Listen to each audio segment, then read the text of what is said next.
Siquijor is a picturesque island in the central Visayas region of the Philippines archipelago, known for its mystical healers and practitioners of traditional folk magic. The island, often referred to as the Island of Fire or Mystic Island, has a profound mystique intertwined with its cultural identity. The healers, locally known as Mananambal, uphold indigenous healing and witchcraft practices that have been passed down through generations, contributing to the island's reputation as a place of enchantment and mystery. These healers are deeply rooted in native tradition, offering various healing methods such as faith healing, herbal remedies, and the use of natural elements like water and stones for treatments. Siquijor's healers are known for engaging in practices like bolo bolo, where a glass of water containing a black stone is used for healing purposes. Healing is a part of our culture here in Siquijor. To witness these traditional healing practices, I went to the famous healer named Vicente Macalisang, resides in the town of San Antonio, Siquijor.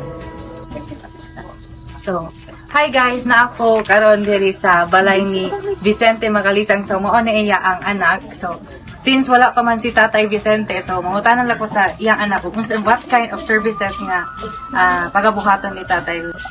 Te, na kay pangutanan nimo. So unsay mga services nga i-provide ni Tatay, like tilo-tilo, Spiritual healing, healing massage.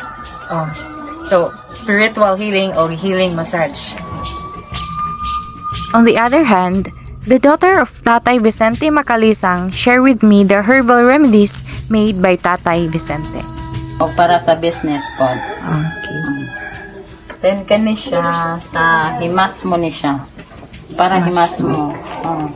Okay. Then naapod mi oy himughat pero nahutdan. Then kani siya para ni siya sa mga hilo. Okay. Kadtong tapikon ka nga kuan ka dayo ang kanang Maluya. himatay ka o maluya mo ni siya imno nimo. Then og naapod oy kanang hiluan nga salimuha nimo kani siya mubukal ni siya. Okay. Then mo inom ra ka ani niya. Dayon kani gitawag ni siya sumpa. Tumpa? Sumpa. Unsa siya gigama niya? Tuob. Tuob. Oh. Kanang gipang kuan nilang papa.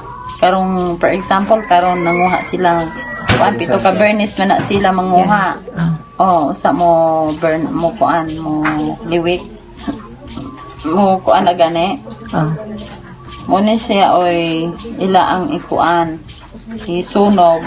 Yan mo na ni mahimo na yun ani. Pero gikuha siya sa bukid, sa kuweba o sa dagat. Okay. Tapos sa simbahan ani.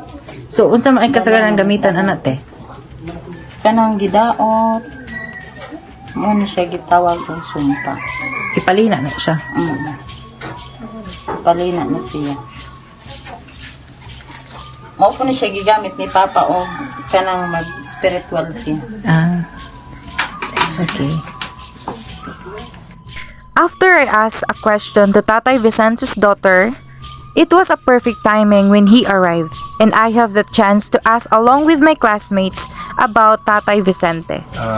May buntag tayo, nami dili tayo aron mahibalaan lagi tayo og unsa kasagara ang mga kasagarang iduol sa mga tao nimo dili tayo aron mo pa kanang mo pa daig sa ilang mga balatian tayo ba tayo og mangutana mi nimo og unsa nga mga services ang imuhang na buhat na sa mga taong muduol og mga yung pakitabang nimo tay.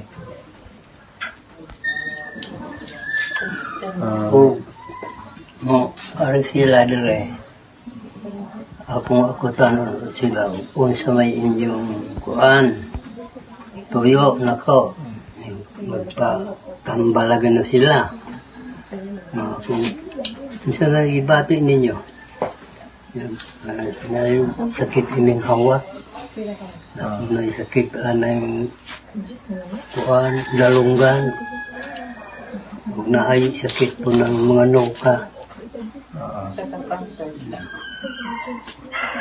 Kasagara tay nakasuray na ba kadal tayo katong mga gnaagi kanang gapatambal nimo tay nga gidaot kay non maning ato ang isla gid tay nga naay ka ng mga daot-daot tayo ba?